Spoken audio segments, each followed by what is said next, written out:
participar da segurança, né, vamos dizer assim, espiritual daqueles que foram para os eventos, que não se envolveram nas redes de Momo, né? Aqui nós estamos mais uma vez começando o programa Página Aberta.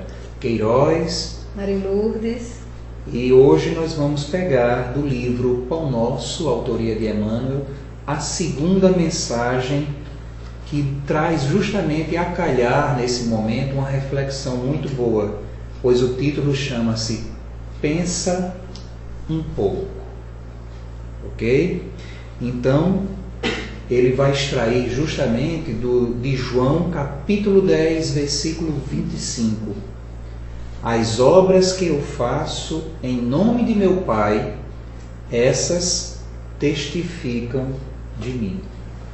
Jesus. Então, vamos ver o que é que Emmanuel nos traz sobre essa deixa de Jesus. O que é que o Mestre queria falar para nós nesse sentido? Afinal de contas, Emmanuel começa dizendo que é vulgar a preocupação do homem comum relativamente às tradições familiares e aos institutos terrestres, a que se prende, nominalmente exaltando-se nos títulos convencionais que lhes identificam a personalidade. E aí, Marilourdes? É interessante, né? Como você falou, nessa volta, né? Quando nós tivemos a oportunidade de irmos até a cidade aqui na Paraíba, Campina Grande, que nesse período de carnaval tem vários eventos de várias denominações religiosas e nós participamos do MIEP. O MIEP já com 42 anos de atividades nesse período e nós tivemos justamente fazer essas reflexões, né, diante dos amigos palestrantes que vieram, trazendo toda a sua vivência, né?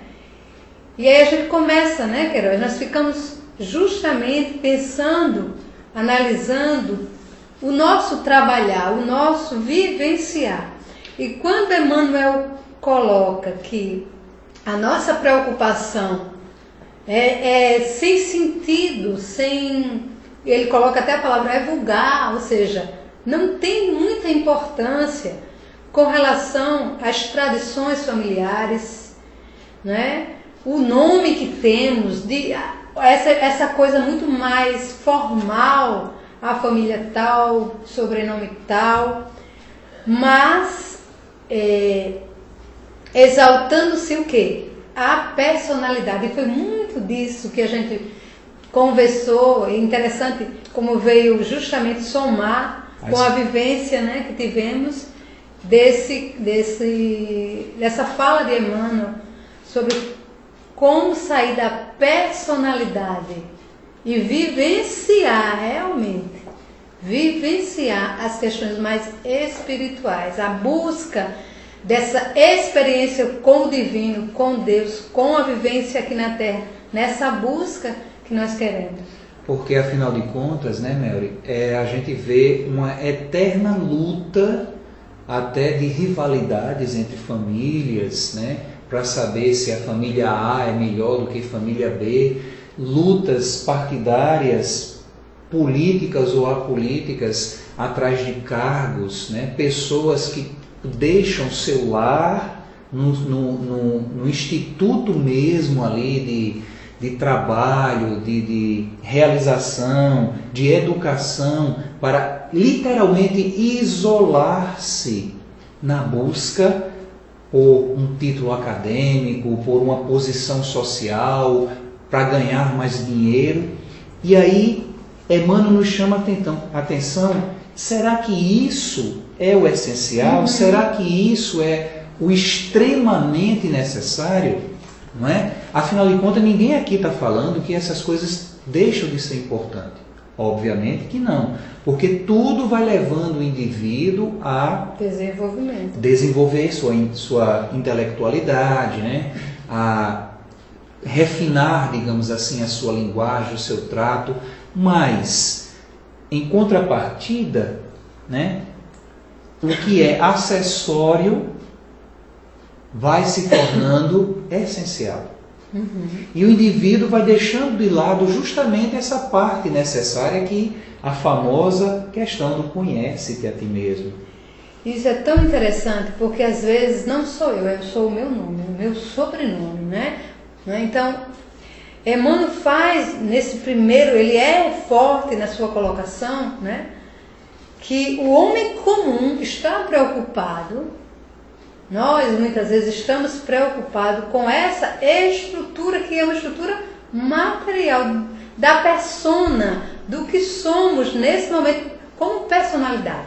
Mas que nós precisamos ir além, não sairmos desse lugar. Se viemos de uma família, logicamente, essa família tem um nome. E esse nome nos dá um lugar, não é? Porque quando você não tem uma família, você não tem um nome, você está solto. Então, há a necessidade de termos um nome, de termos uma família, de estarmos num grupo, para que tenhamos essa estrutura. Porém, nós não somos só isso.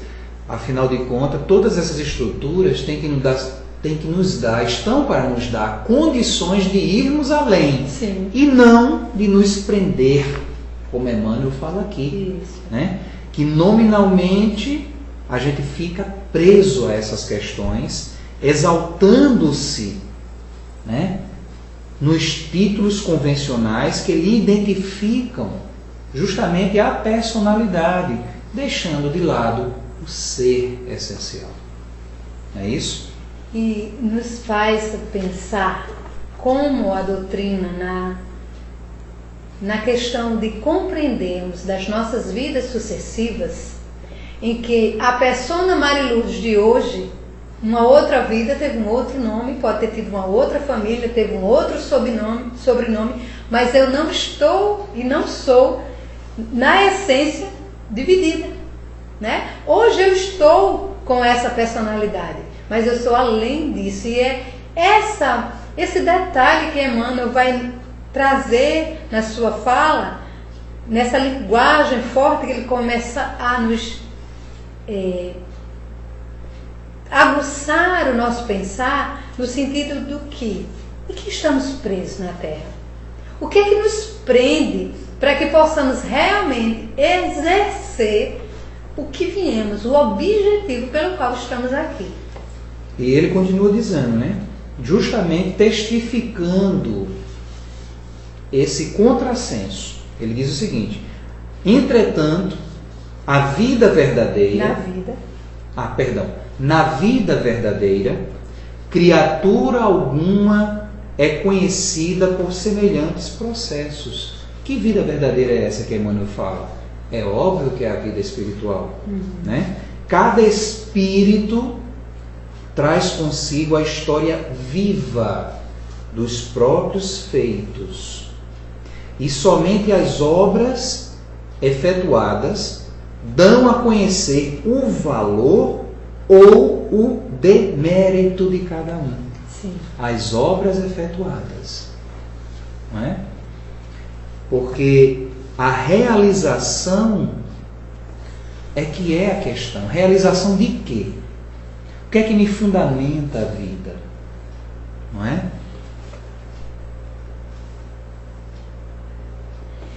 E quando ele coloca nessa vida verdadeira, né, a criatura não é conhecida por isso, pelo nome que tem, mas pelo que está registrado no seu inconsciente, ou seja, na nossa estrutura perispiritual, é onde está toda a nossa história.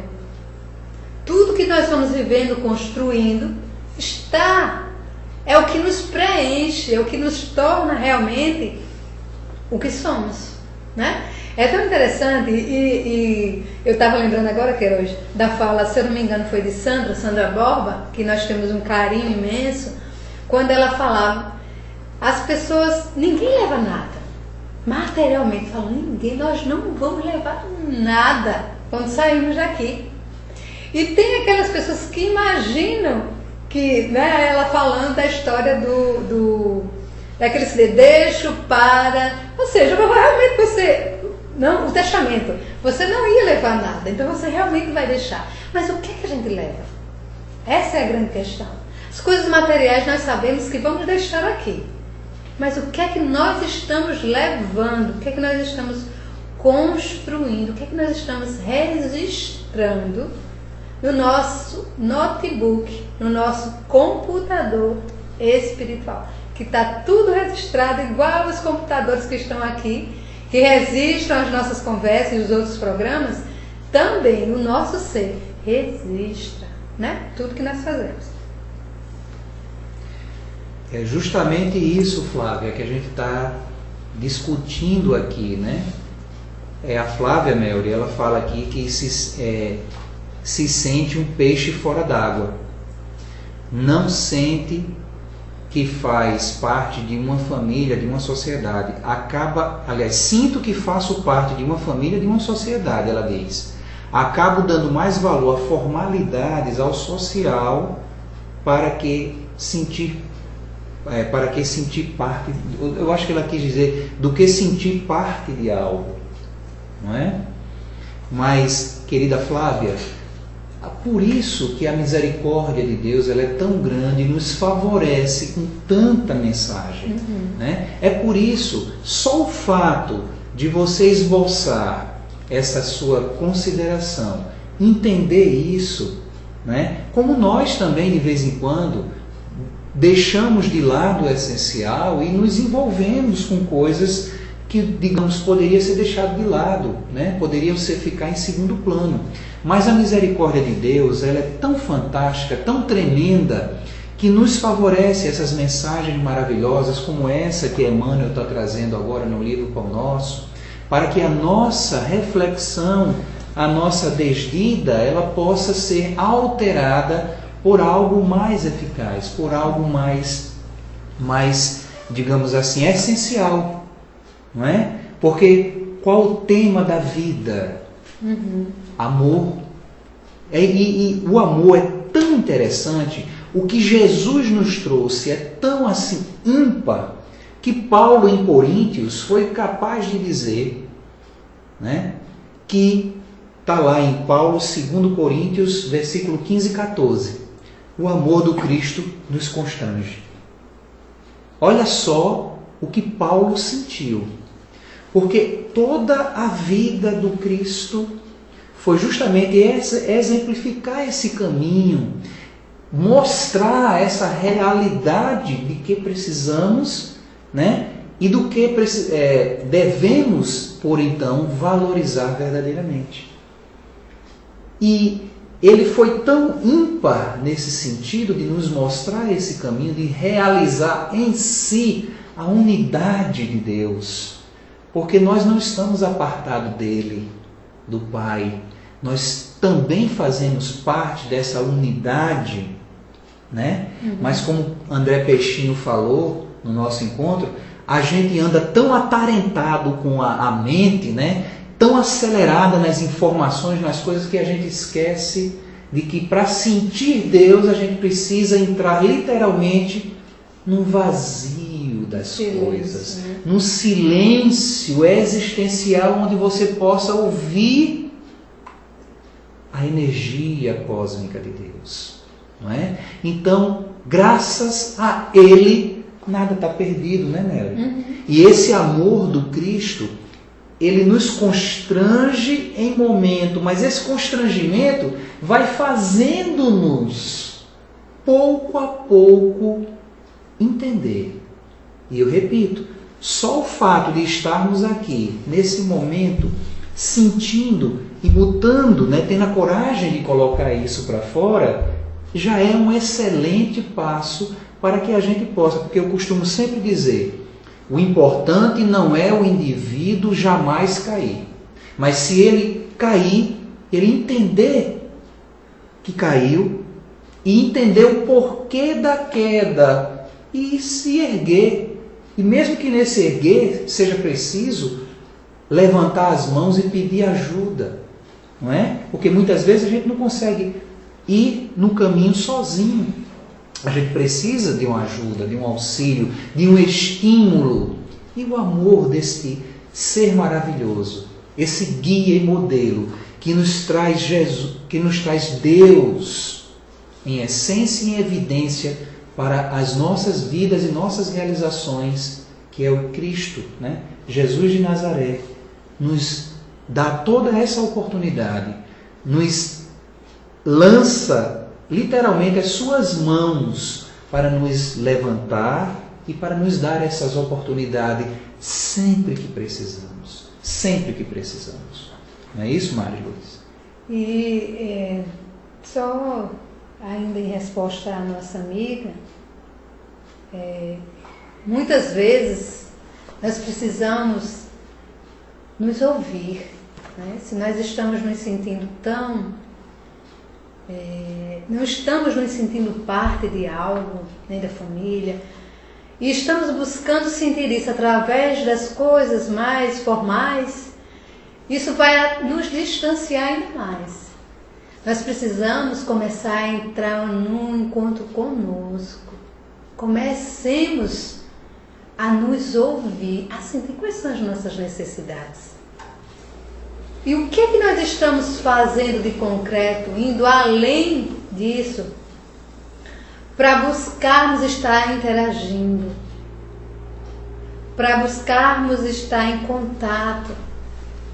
Então, no momento que nós vamos movimentando essa energia, nós vamos encontrando seres, pessoas, grupos, né? Que vai nos auxiliando, nos ajudando a começarmos a nos sentir novamente aqui. E é tão interessante a experiência que nós tivemos lá em Campinas, né? E quero falando agora de André Peixinho, que trouxe para nós uma vivência muito rica, justamente como a nossa mente às vezes está com tanta euforia, mas sobrecarregada de tantos pensamentos, de tanta rotina, que nós pedimos, oramos a Deus e não paramos para ouvir a resposta. Porque será que se a gente parar um pouco, nos ouvir, silenciar a nossa mente, acalmar o nosso coração, nós vamos nos sentir, nós vamos nos ouvir e vamos ouvir a espiritualidade conosco, não é? Então precisamos estar atentos, porque muitas vezes nós não nos sentimos parte de algo, porque estamos distantes primeiramente de nós mesmos. E Emmanuel prossegue, né, na leitura, dizendo o seguinte: com o enunciado, não desejamos afirmar que a palavra esteja desprovida Sim. de suas vantagens indiscutíveis. Todavia, é necessário compreender-se que o Verbo é também profundo potencial recebido da infinita bondade. Olha só, o Verbo é também profundo potencial recebido da infinita bondade, como recurso divino que é, tornando-se indispensável saber o que estamos realizando com esse dom do Senhor eterno.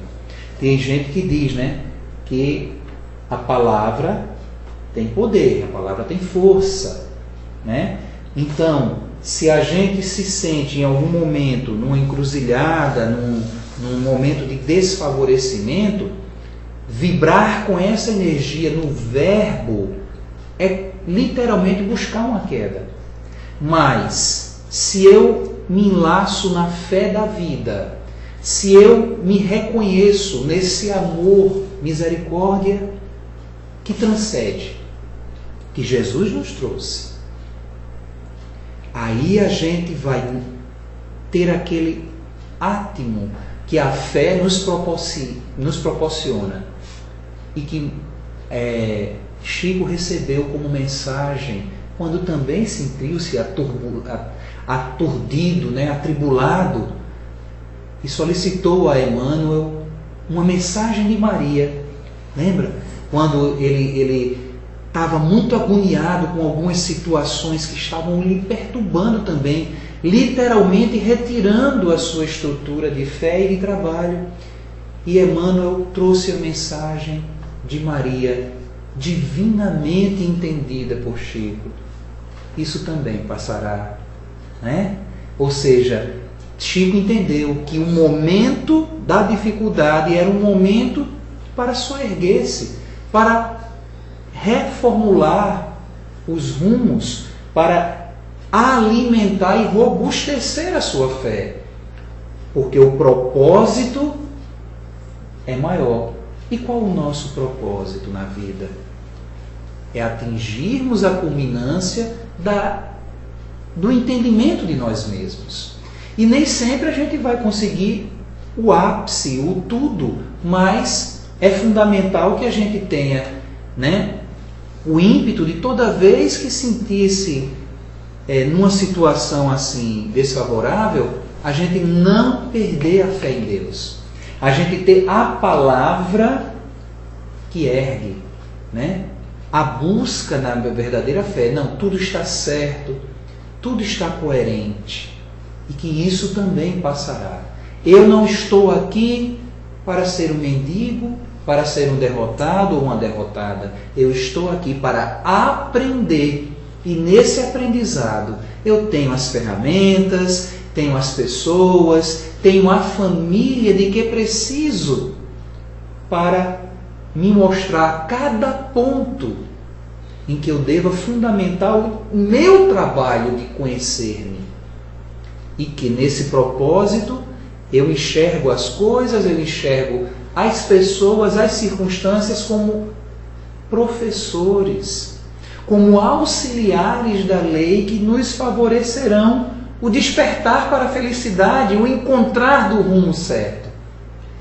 E nessa ótica, nesse sentido, a vida ela ganha outras cores, outros coloridos. Não é verdade, Marilu? E a nossa palavra ela pode robustecer esse sentimento de coerência e de, vamos dizer assim, sintonia com todas aquelas forças do universo que estão sempre apostas a nos apoiar. Basta que façamos a pequena parte que nos compete, porque Deus sempre faz a dele. E isso nos faz refletir, né, como você falou, Queiroz, que se é a palavra, o verbo, né, ela é um potencial divino, isso nos leva a perguntar como estamos utilizando a palavra. Sabendo que o mecanismo de falar, ele tem o raciocínio e tem a emoção. Então, muitas vezes, nós vamos falar de algo que estamos sentindo. Se estamos com raiva, se estamos magoados, se estamos tristes. A nossa linguagem vai demonstrar como estamos.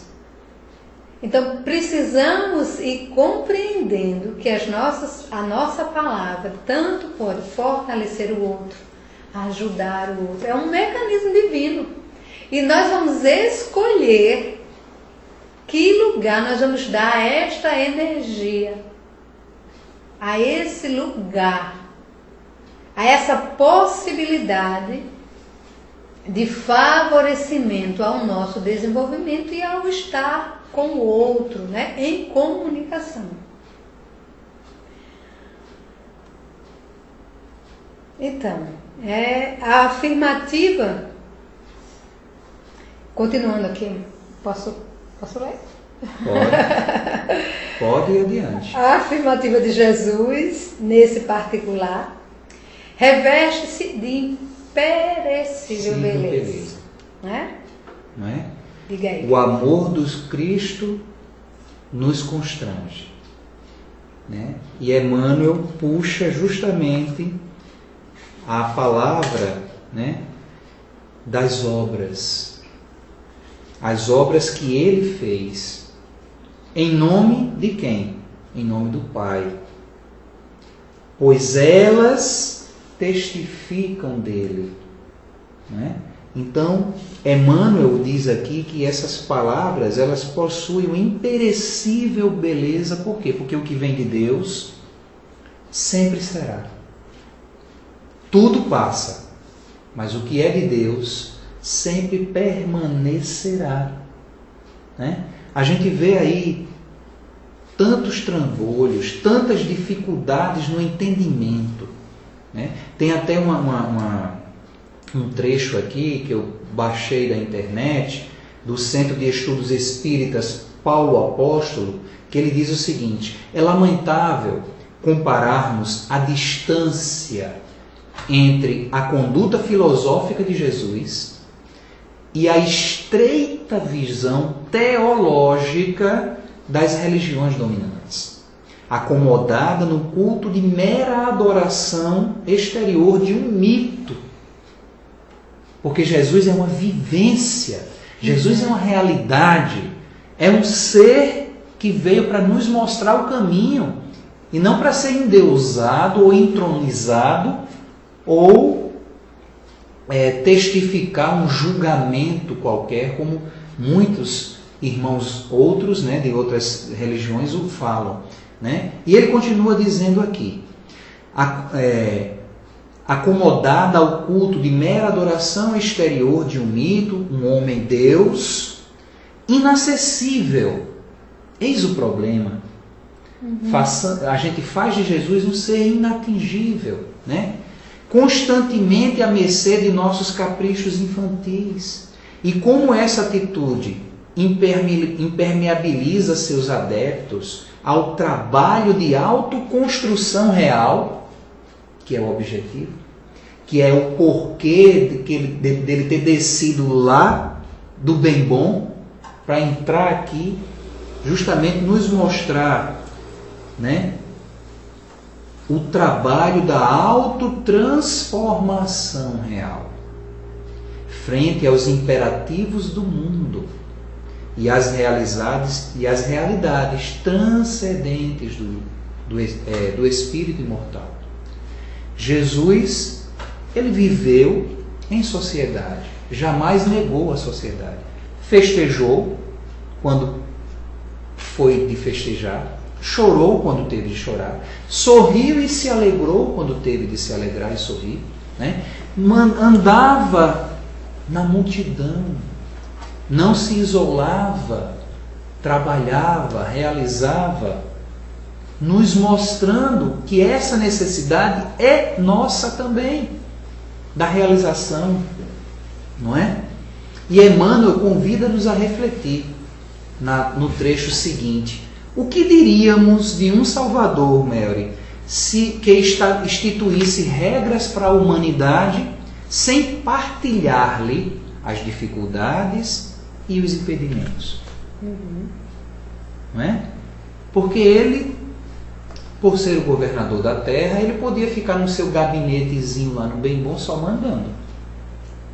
Na verdade, né, a gente percebe que, logicamente, nós estamos num planeta onde existe vários graus de desenvolvimento e vamos dizer assim, cada particularidade vai trabalhar um ponto. E o Cristo, acho que o mais importante, o que fica mais forte na sua passagem pela Terra é a sua vivência. Tudo que o Cristo falou, ele vivenciou nesse período em que esteve conosco no planeta Terra. E isso torna cada vez mais forte a sua mensagem. Porque uma coisa é eu falar de algo apenas filosófico, outra coisa é eu vivenciar aquilo que eu prego. Então o Cristo, ele tinha autoridade moral para falar, e tinha autoridade porque ele estava com o povo, e cada coisa que ele ensinava, ele estava vivenciando, né? Então, quando ele chama Pedro, encontra Pedro, né? E chama Pedro para segui-lo, E Pedro fica um pouco em dúvida, porque ele era um pai de família, ele tinha a responsabilidade com a sustentação, né, daquele núcleo familiar que estava sob a sua responsabilidade. E o Cristo diz para ele: eu te farei pescador de homens, né? Ou seja, eu não tiro, eu vou ampliar, ajudar a ampliar o que tu já és. Tu és um pescador. E agora eu vou, estando comigo, tu terás a oportunidade de ser pescador de homens. E essa vivência do Cristo muito próxima, né, como Emmanuel vai dizer aqui. O Cristo iniciou a missão divina entre homens do campo. Viveu entre doutores irritados e pecadores rebeldes. Uniu-se a doentes e aflitos. Comeu o duro pão dos pescadores humildes e terminou a tarefa santa entre dois ladrões.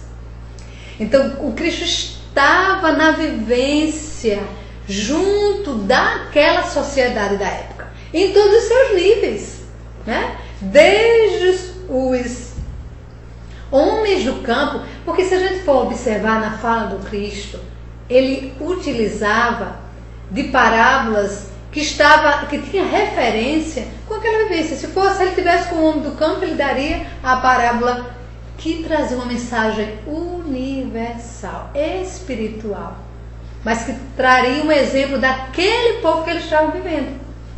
Então, seja o semeador, né? Seja da figueira, seja do vinho. Então, todas as falas do Cristo trazia para aquele povo da época, porque ele conhecia, ele estava vivenciando. Então, eu não posso querer estar vivenciando o trabalho do Cristo sem estar com a minha mão na massa, sem estar no dia a dia, né? Eu não posso estar só utilizando do verbo. O verbo é importante, só da linguagem. Eu preciso vivenciar. Né? E interessante para as nossas dificuldades, né? A nossa amiga Flávia aqui, Mariludes, ela diz o seguinte, que é difícil, né? Pois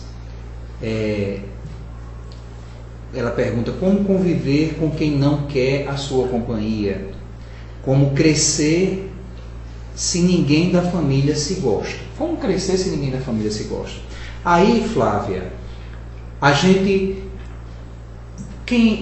qual o modelo que vai nos auxiliar a encontrar essa jornada, esse caminhar? Vamos verificar a vida não fácil dele.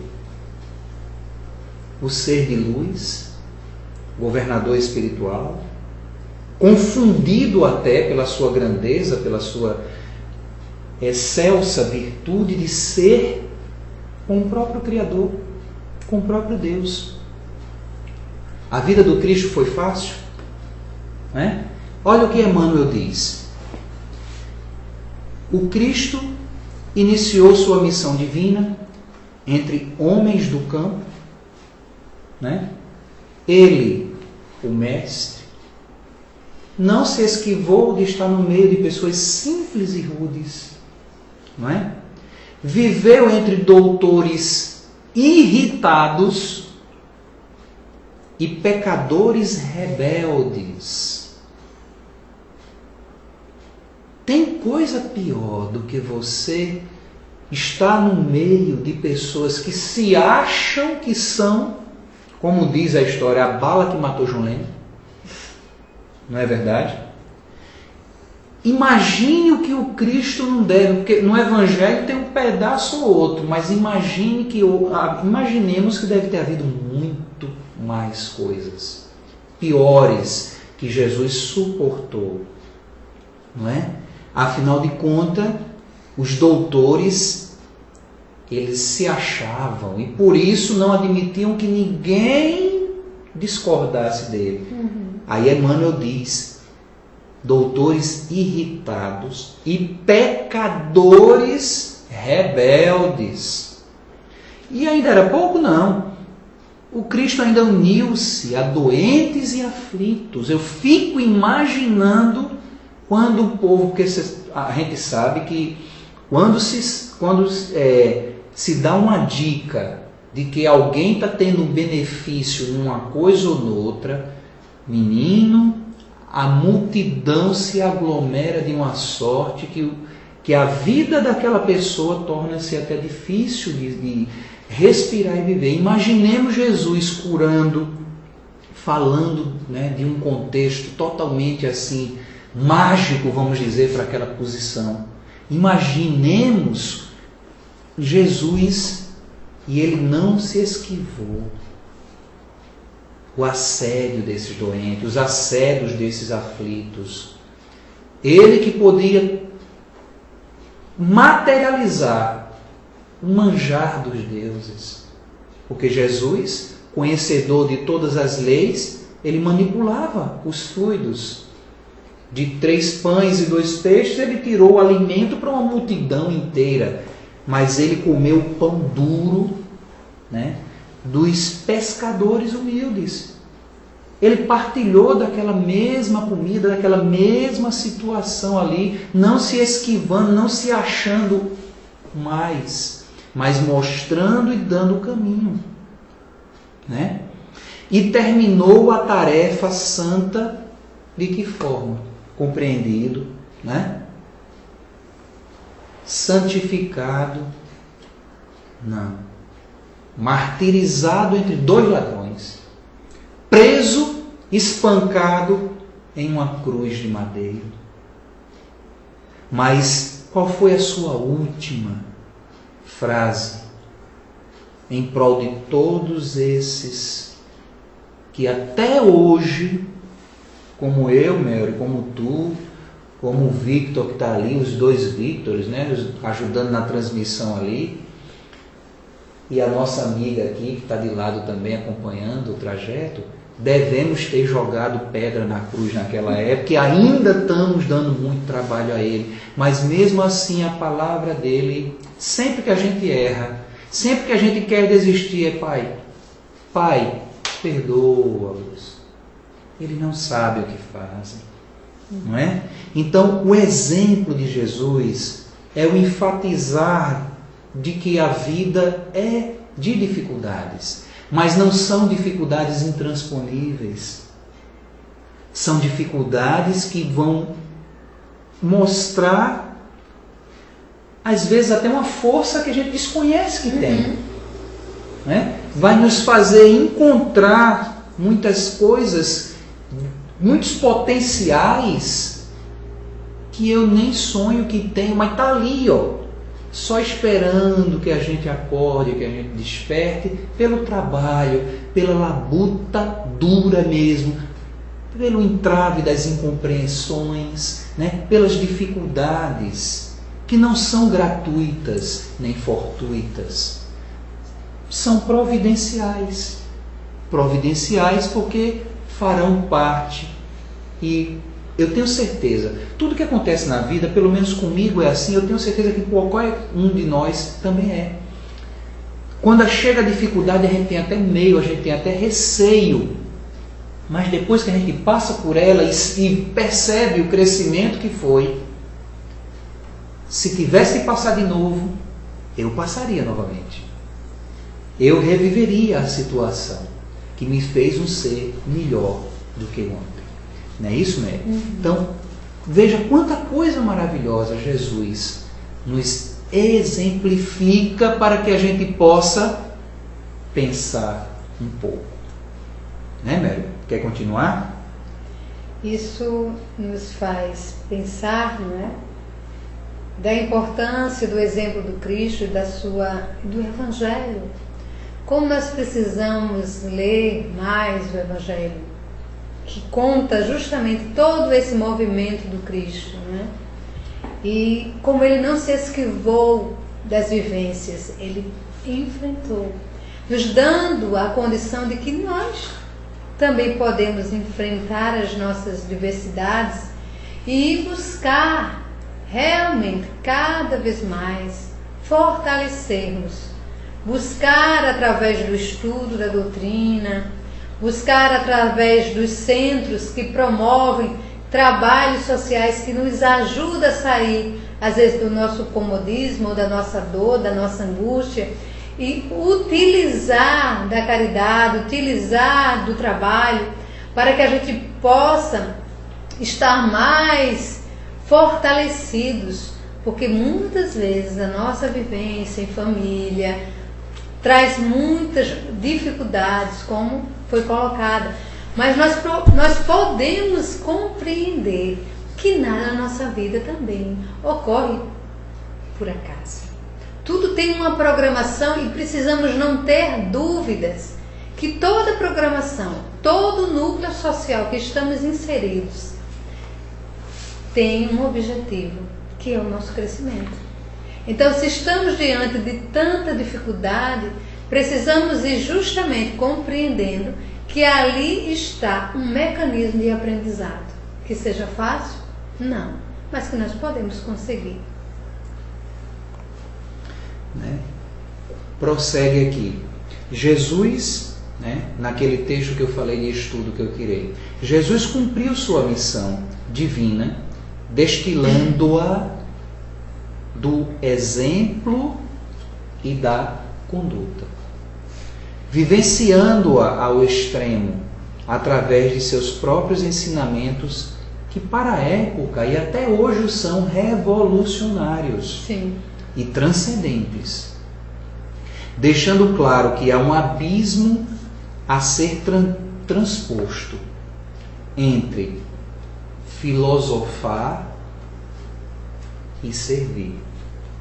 E esse servir, minha gente, é muito interessante, porque quando a gente leva, Mariludes, essa palavra a termo, à mente, a gente pensa apenas no contexto do outro, né? Eu não vou servir, então vou levar para o outro. Sim. Mas e a nós? O que é que eu estou servindo para mim? O que é que eu estou em lume alimentando-me? Será que é de revolta? Será que é de tristeza? Não é? Será que é de egoísmo, de orgulho? De que é que eu estou servindo-me? Porque isso para a vida, sim, você como psicóloga, você sabe, isso faz todo um diferencial. Quer falar um pouquinho sobre isso, minha cara? Muitas vezes nós vamos nos abandonando. Estamos inseridos em grupos, estamos inseridos em trabalhos, mas estamos distantes de nós mesmos. Estamos muitas vezes fazendo no automatismo. E precisamos compreender e sermos conscientes das nossas atitudes. Porque era isso que o Cristo ele sempre trazia para os seus discípulos. Que eles estivessem conscientes do que estavam fazendo. E como é que a gente se torna consciente do que a gente está fazendo? Quando nós nos questionamos. Como eu estou me sentindo? Para que isso está me servindo? Eu posso fazer melhor? Eu deixei de fazer algo? Então, cada vez que nós vamos nos questionando e buscando compreender as nossas ações, nós estamos buscando meios, mecanismos de estarmos cada vez mais conscientes do nosso lugar na vida, do nosso objetivo aqui, do sentido que as coisas têm. Eu não preciso ir para uma casa espírita 5 vezes na semana, se eu entro e saio da mesma forma. Porque eu apenas estou cumprindo uma agenda. Eu chego, eu não sinto as pessoas, eu não converso com as pessoas, ou se converso é muito superficial. Eu escuto a palestra e sempre acho que é para o outro, que serve para o outro e não para mim. Então, mas no momento que quando saio da minha casa, ou vou para o centro espírita, ou estou na minha casa fazendo alguma coisa, eu preciso, qual é o sentido que isso tem para mim? Qual o objetivo de fazer isso? O que é que isso está me trazendo? Gente, isso é uma forma de refletir. O que me motiva? Então o Cristo, ele tinha ciência do objetivo que ele vinha fazer aqui. Aí nós podemos dizer, mas o Cristo era um ser muito evoluído. Sim, claro. Nós somos aprendizes, por isso mesmo. Precisamos dele como guia, como mestre, mostrando que ele já fez todo esse percurso e que nós podemos fazer. Mas nós só vamos fazer com consciência.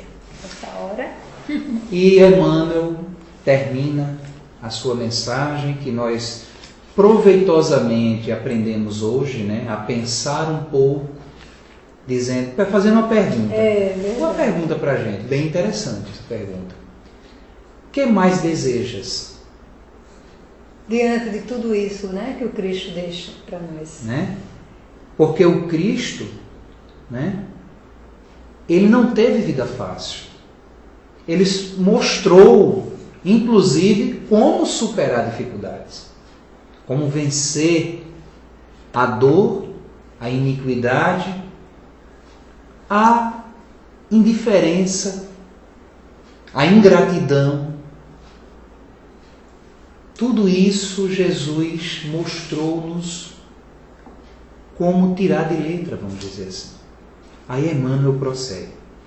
Se aguardas vida fácil e situações de evidência no mundo, lembra-te do Mestre e pensa um pouco. Né? Então, é fantástico essa mensagem, né? O nosso tempo está deixando que a gente possa evidenciar o quão ainda temos a realizar, né? Mas para a realidade espiritual, o tempo é só uma base, não é isso? É só uma ferramenta a mais. Se a gente tiver o cuidado, né? A base fundamental do sentir, no sentido de trazer à tona os incômodos, as dificuldades, para emparelhar com o guia e modelo de todos nós, no sentido de sua mensagem não ser uma base apenas de filosofia, como diz a mensagem de Emmanuel, não ser apenas uma base de um homem excepcional, mas, acima de tudo, uma mensagem de alguém que te ama, que te mostra o caminho, e que torce por você o tempo todo, e que te diz: você é um vencedor. Você é capaz de superar. Você é capaz de fazer da dificuldade uma base para a felicidade. Não é isso? E aí ficamos com essa reflexão de Emmanuel, pensa um pouco. E naqueles momentos que estivermos achando que está difícil, a gente vai lembrar da história de Jesus e vamos compreender que não estamos sós, que tudo irá dar certo. Muita paz a todos, fiquem todos na luz e até o próximo encontro do Página Aberta. Muito boa noite a nossas irmãs aqui, né? Martilinha, Flávia, Tatiana, né? Um abraço fraterno também, Martilinha. Eu vou passar, Marilinha, né? Perdão, Marilinha. Eu vou passar para o Carlos, né? Você está mandando agradecer a ele, né? Mas nós estamos toda quarta-feira por aqui, aguardando a oportunidade de ter, né, esse tato a tato né? Esse de ser, ora, ombro amigo, de ser também aquele que busca, né, uma compreensão a mais que vocês, internautas, de forma tão carinhosa, né, de forma tão lúcida, muitas vezes nos deixam para que a gente possa também refletir nas nossas vidas. Obrigado a vocês todos, né, a Maria Lucineide, a Tatiana, enfim, a todos vocês que nos acompanham toda quarta-feira, às 20 horas, né? Porque a semana que vem acabou a história de horário de verão, então esperamos nos ver outras vezes aqui, sempre às 20 horas, nas quarta-feiras, com o programa Página Aberta pelo canal 5 na Rede Amigo Espírita. Um beijo para todos e até a próxima, porque Ele quer. Muito obrigado. Boa noite.